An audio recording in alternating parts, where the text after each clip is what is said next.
Hi quilting friends, welcome to the cabin. My name is Penny D'Amicis. I'm the owner here at Cabin Quilters. Today is a Penny's Pointers Day. And today in Penny's Pointers, we're going to talk about this guy. This guy is the blue marking pen. Mine is called a Mark Be Gone. I had a beginner quilter ask a very good question about what to do, and she was having an issue with this particular marking tool when she was in my class. So today I thought it'd be a really good day to do a quick video on a couple things about this little blue pen. So if you're interested, stick around and let's see what this little blue pen is all about.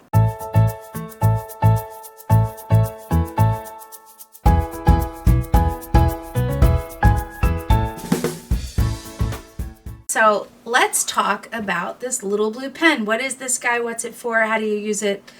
Well, this guy, mine happens to be called the Mark Be Gone, but there are lots of different types of these. This is actually a water-soluble marking pen. It creates, looks like a little marker, little felt tip point.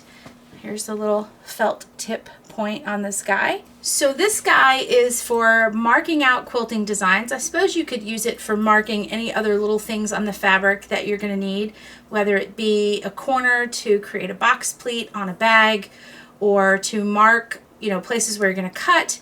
It's most popular in dressmaking for marking areas of seams where you're going to need to dart or something like that. And in quilting, it's most popular for marking your hand quilting designs. So when I taught beginner quilting recently, I had two quilters in my class that decided to mark a design on their quilts and quilt their quilts by hand, which I think is pretty awesome. So it was a nice class, good class of 8 people, and they did lots of different things, different types of skills they wanted to learn, and it was kind of fun. We all made the same thing. So in class, the problem that my quilter had was she had a very elaborate design that she was trying to stitch, and it was circular. And as she would stitch in her circular pattern, she found that because she had used a color matched thread that matched the background, she was having trouble figuring out where she had stitched last and was oftentimes going back over herself until she realized she'd done it. And then, now I've got double stitching. So how do I get rid of that marking, or how do I know when I've already sewn in that particular area?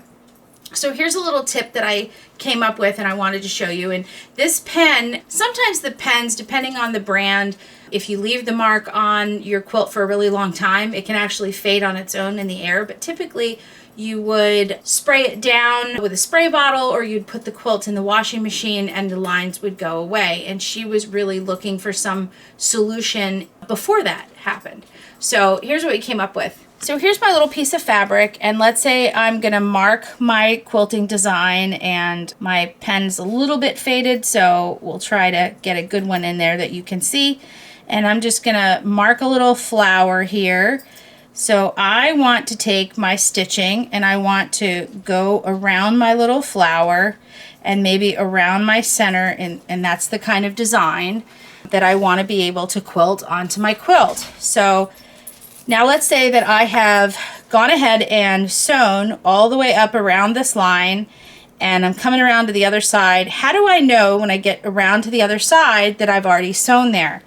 So the suggestion that I had was using one of these little tools. So this is actually a watercolor pen, and I think what they were designed for was, if you're using a watercolor pencil, you can draw and sketch out what you need with the pencil, and then this pen has a cartridge on the bottom of it that is filled with water, as you can see, and on the tip it's a brush.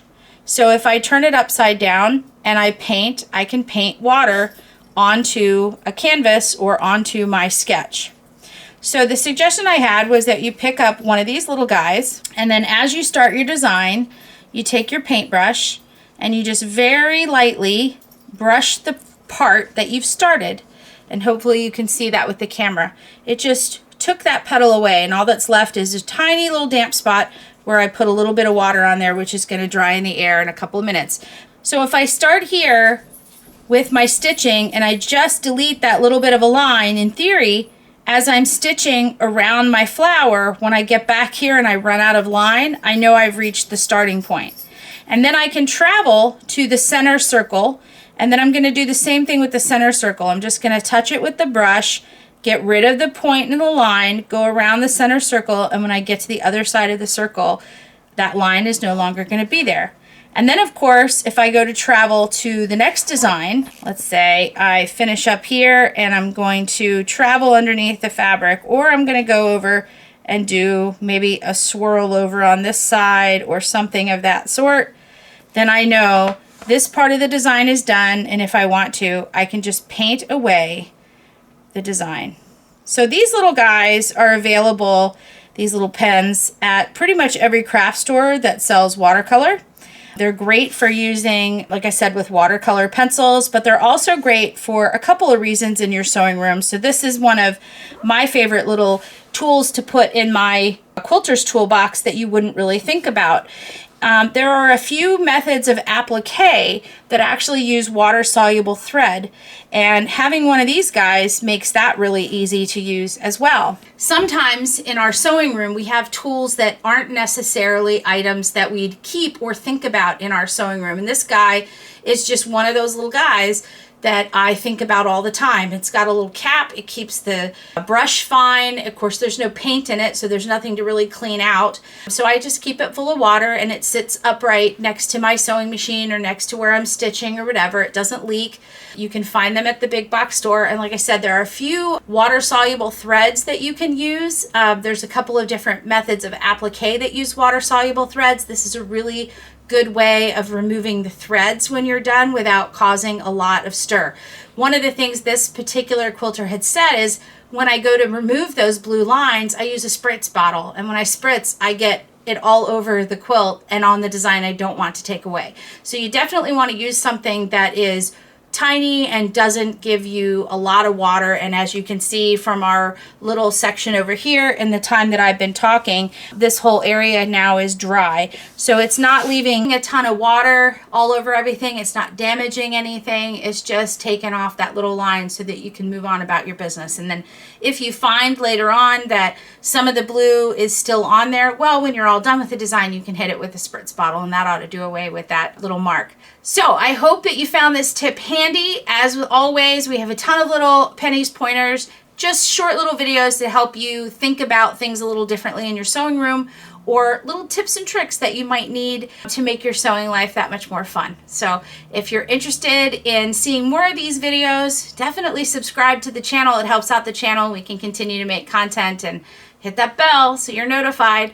Thanks so much for joining me here at the cabin for Pennies Pointers. I hope you join me on another day.